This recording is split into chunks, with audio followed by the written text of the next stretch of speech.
My analysis of what is happening in this section is this.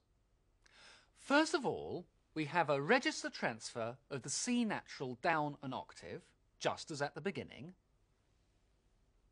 Then the melody soars upwards again, in a really memorable sequence, until it reaches a B flat at the top.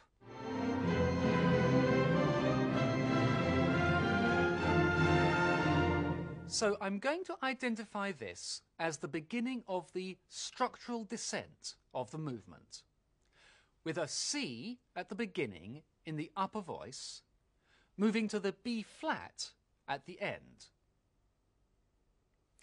Now the alternation of dominant and tonic chords begins, and I'm going to analyse the first part of this as supporting the A natural, which comes as the highest note in the violins in bar 38.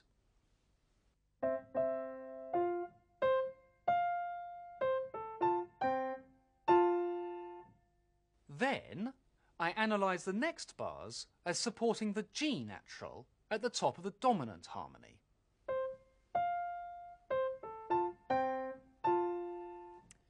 You may have noticed straight away that this means I'm analysing identical chords in bars 38 and 40 in two different ways. In bar 38, the G at the top of the first chord is subordinate to the A at the top of the second. Whereas in bar 40, the A is subordinate in my analysis to the G.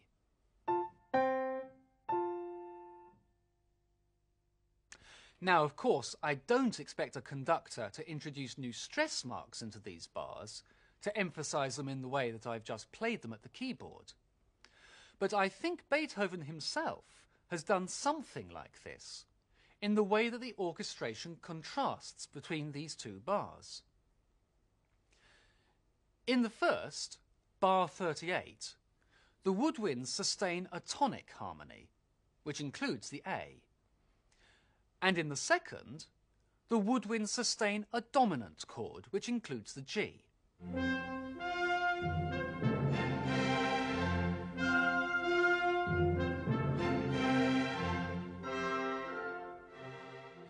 Finally, I analyse the very last bars as supporting the tonic F natural.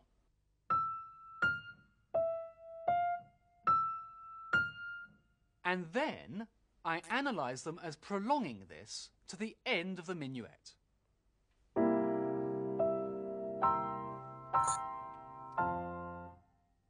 So, let's add these elements to our background graph. I need to add the register transfer and passing notes that lead from the structural 5 to the structural 4. Then I need to identify the structural descent by bar numbers. And lastly, I need to indicate the final alternation of tonic and leading note as a tiny prolongation of the structural tonic. Now we're going to listen through to the whole movement whilst following my graph.